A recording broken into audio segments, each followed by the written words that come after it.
항소심의 정인 신청은 1심에서 이미 정언한 정인에 대한 신청, 그리고 1심에서 정언하지 않은 정인에 대한 정인 신청, 이렇게 두 가지로 나눌 수가 있겠습니다. 우선 1심에서 이미 정언한 정인에 대한 정인 신청에 관해서 살펴보도록 하겠습니다. 형사소송 규칙 제156조의 5 제2항 2호는 1심에서 증인으로 신문하였으나 새로운 중요한 증거의 발견 등으로 항소심에서 다시 신문하는 것이 부득이하다고 인정되는 경우에만 1심에서 이미 정언한 증인에 대한 증인 신청을 받아들이게 되어 있습니다. 예를 들어서 성폭행 사건의 피해자에 대해서 생각해 봅시다. 성폭행 사건의 피해자는 피고인이 1심에서 부인을 하였으므로 1심에서 이미 증인 신문이 이루어졌겠죠. 그래서 1심에서 성폭행 사건 피해자 진술의 신빙성을 믿어서 피고인에 대해서 유죄 판결을 선고를 했다. 그러면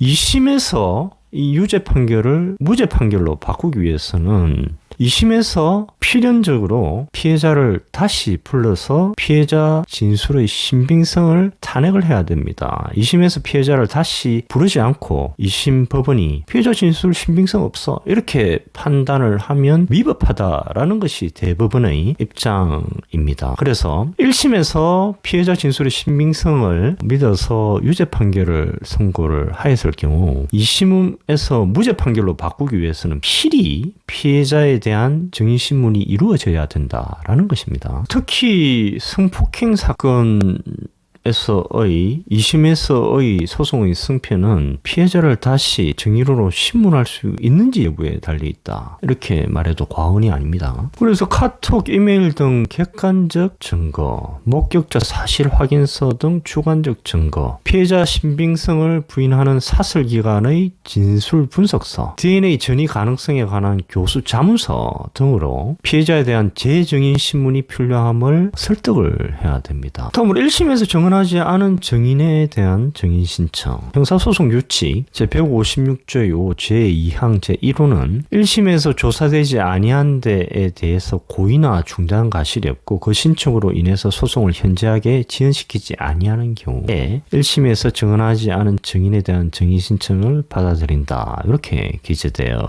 있습니다. 예를 들면 중간간 사건에서 모텔 직원에 대한 증인 신청. 1심에서 모텔 직원에 대해서 증인 신문이 이루어지지 않았는데 새로이 모텔 직원의 그 사실 확인서 등을 제출을 하면서 모텔 직원에 대해서 증인 신청을 할 경우, 이런 경우에 항소심이 받아들이는 경우가 있습니다.